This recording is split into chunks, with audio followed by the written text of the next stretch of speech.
ډېر محترم مسلمانانو نه یو بهترینه وظیفه د اسم اعظم د الله جل شانه یو مبارک نوم دی.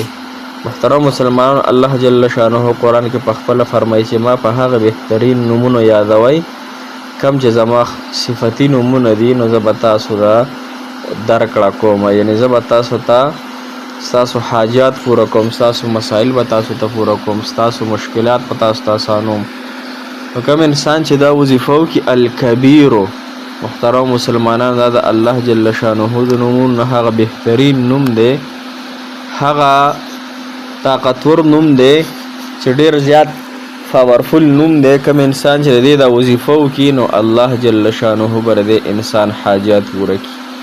الله جل شانه په خپله یو طاقتور ذات دی، الله جل شانه یو اوچت ذات دی، یو جلالی شان د محترم مسلمانانو. د الله تعالی په نسبانې تمام حاجتونه د تمام انسانانو داسې دي لکه د ذرې برابر نه هم کم دي. محترمو، الله جل شانه چې وفرمایي کن شا فیکون، هغه موجود شي. نو کم انسان چې د الله جل شانه د صفتي نومونو د کم نوم هم هغه وظیفه وکړي او په اخلاص سره یې وکړي، په تقوا سره یې وکړي، په مینې محبت سره یو کړي، نو الله جل شانه ډېر غیرتي ذات دی. ډېر غیرتي ذات دی. الله تعالی د انسان حاجت پوره کوي. لهذا نن چې کومه دا وظیفه ده د الکبیرو، نو دا ډېر د شان او د عظمت والا وظیفه ده. دا انشاءالله تاسو خامخا وکئ. السلام علیکم ورحمت الله وبرکاته.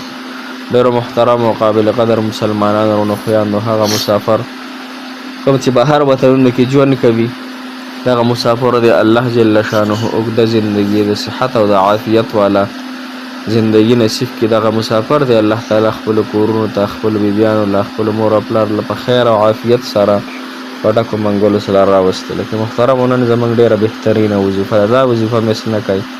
الله جل شانه په خپله قرآن کې فرمایي له الاسماء الحسنى، یعنی الله تعالی فرمایي چې مطلب او مفهوم دا دی چې ما په هغه بهترینو نومونو یادوئ کم نومونه چې ډېر عظمت والا دي، ډېرې بزرګۍ والا دي. نو محترمو، دا داسې نوم دی چې دا یو جلالي نوم دی، دا د الله جل شانه بهترین نوم دی. دې نوم معنی څه ده محترمو؟ ګوره د نوم چې څنګه معنی وي هغسې الله تعالی رحم کوي په انسان. ګوره څوک چې یو بادشاه صفت کوي که نه، څونه خوشحالېږي. ستاسو چې څوک صفت کوي تاسو څومره خوشحالیږئ. پلانکي انسان هو ډېر بهترین دی، ډېر اخلاقو والا دی، ډېر سخي دی، ډېره ورکړه کوي د الله تعالی په نوم، ډېر فرزګاره دی، تقواداره دی. انسان څومره خوشحاله شي که نه؟ اکثره زنانه د بلې زنانه صفت کوي، یا نارینه د بل نارینه صفت کوي، په شیشی کوي یا مخامخ کې د انسان ډېر زیات خوشحالیږي. نو دا خو انسانان دي دومره خوشحالیږي. رب په خپله فرمایي زه په خپلو صفاتو باندې، په خپلو نومونو باندې خوشحالیږم. زما تاسو د الله تعالی صفات او د الله تعالی نومونو باندې الله تعالی یادو، نو الله تعالی انشاءالله زموږ او ستاسو به حامی او ناصر شي، زما او ستاسو به حاجت روا شي. د دې نوم معنی ده الکبیرو، د ټولو نه لوی، چې د هغه شان او د هغه د جلال مطابق باقي شیزونه څه شی دي؟ ډېر زیات حقیر دي، بیکاره دي. نو دا وظیفه ما او تاسو کوو او دا نیت پکو چې الله تعالی ستا په نز او ستا په دغه کې زما الله زما دا حاجت یو وړوکی کوچنی حاجت دی، الله ستا غټ غټ حاجتونه الله پوره کوونکی ذات، ستا ذات لوی دی، ستا شان لوی دی، ستا جلال لوی دی. الله ستا په نس باندې زما دا حاجت هیڅ څیز هم نه دی. الله زما دا حاجت پوره کړي، زما دا مسله ختمه کړي، الله زما دا بیماری ختمه کړي، زما دا ټینشن ختم کړي. څه مسله چې ستاسو وي، ارزونه وي، هر یو څیز وي، الله تعالی به انشاءالله ختموي.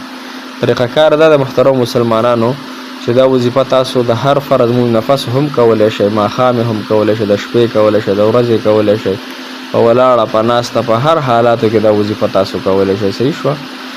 طریقه کار دا دی چې لومبی به 11 کرتې درود ابراهیمي کوم چې موږ په مانځه کې وایو اللهم صل علی محمد کما صلیت علی ابراهیم، اللهم بارک علی محمد کما بارکت علی ابراهیم.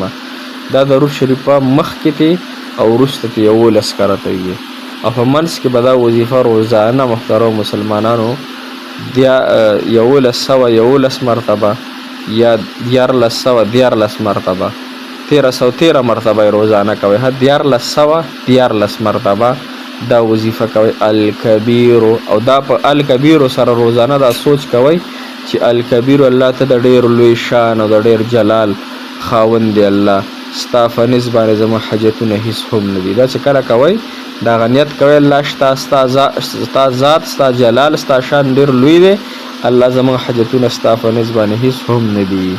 دا ورسره لږ سوچ او سمج سره دا وظیفه انشاءالله تاسو شروع کړئ. انشاءالله زه امید د الله جل شانه د ذات نه لرم چې ستاسو حاجت به انشاءالله ډېر زر پوره کېږي. اکو لوی او وړوکی وي ځکه د الله تعالی ذات لوی دی، د الله تعالی خزانې لوی دي. په الله تعالی په نسب باندې زموږ حاجتونه هېڅ حقیقت نه لري او نه د دنیا تمام مراعات او د دنیا پیسې او سر او زرسپین. دا د الله تعالی په نسب باندې یو حقیر یو معمولي څیز دی چې دا هېڅ حیثیت نشته. لهذا الله تعالی به زما او ستاسو حامي او ناصر مددګار شي. دا وظیفه سره انشاءالله شروع کړئ. مو هم دعاګانو کې یاد ساتئ. موږ تاسو ته دعاګانې کوو الله تعالی مو د زړه مرادونه د زړه جایز حاجات خواهشات پوره کړه. الله مو نکاحګانو کې یو ملګری د اسحاق بی سعودي عرب کې پاتې کېږي، الله جل شانه د هغه مرسته وکړي. الله تعالی د خپل کور ته په خیر او عافیت سره راوستلی کړي د ټولو مسلمانانو سره او الله مو خوشحاله ساتي.